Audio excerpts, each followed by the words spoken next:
Hello दोस्तों, मैं बबीता सिंह राजपूत अपने यूट्यूब चैनल में आप सभी का स्वागत करती हूँ। तहे दिल से स्वागत करती हूँ। आशा करती हूँ आप लोग बहुत अच्छे होंगे, स्वस्थ होंगे, मस्त होंगे दोस्तों, अच्छे होंगे, जहाँ भी होंगे खुशहाल होंगे। आज मैं आप लोगों के सामने एक मज़ेदार चुटकुला कहरवा नाच गीत लेके आई हूँ। ऐसा लगेगा ज़रूर बताना कमेंट में, और अपना प्यार आशीर्वाद दुलार जरूर देना मुझे। जो लोग नए होंगे प्लीज़ मेरे चैनल को सब्सक्राइब करके मुझे आगे बढ़ाएं और गीत का पूरा आनंद लें। चलो चुटकुला कहरवा नाच गीत शुरू। बगिया बोलेला सुगनवा तनी उड़ाई दना नदी। बगिया बोलेला सुगनवा तनी उड़ाई दना नदी।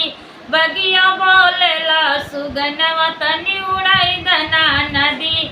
बगिया बोलेला सुगनवा तनी उड़ाई दना नदी। सोने के थाली में जेवना बनावली। सोने के थाली में जेवना बनावली। भाई तोहरा भैया बाटन रूसल तनी जेवाई दना नदी। तोहरा भैया बाटन रूसल तनी जेवाई दना नदी। बगिया बोलेला सुगनवा तनी उड़ाई दना नदी। बगिया बोलेला सुगनवा तनी उड़ाई दना नदी। तनी उड़ाई दना नदी। तनी उड़ाई दना नदी। बगिया बोलेला सुगनवा तनी उड़ाई दना नदी। बगिया बोलेला सुगनवा तनी उड़ाई दना नदी।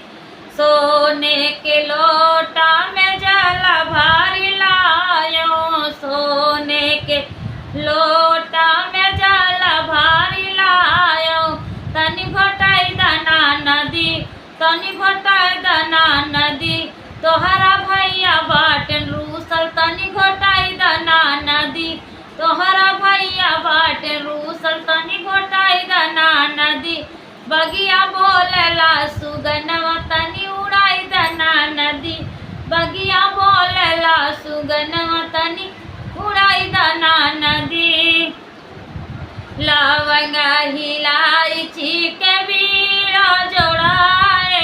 लवंगा इलायची के बीड़ा जोड़ाए।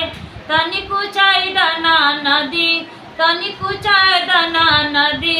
तोहरा रूसल बीरनवा तनी कुचाई दना नदी। तोहरा रूसल बाड़े भैया तनी कुचाई दना नदी। बगिया बोलेला सुगनवा तनी उड़ाई दना नदी। बगिया बोलेला सुगनवा तनी उड़ाई दना नदी। फूलवा में चुनी चुनी सजिया लगायो।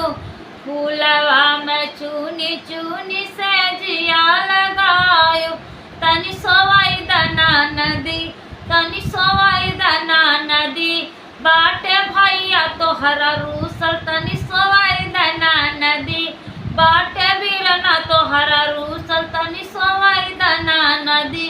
बगिया बोलेला सुगनवा तनी उड़ाई दना नदी। बगिया बोलेला सुगनवा तनी उड़ाई दना नदी। Thank you.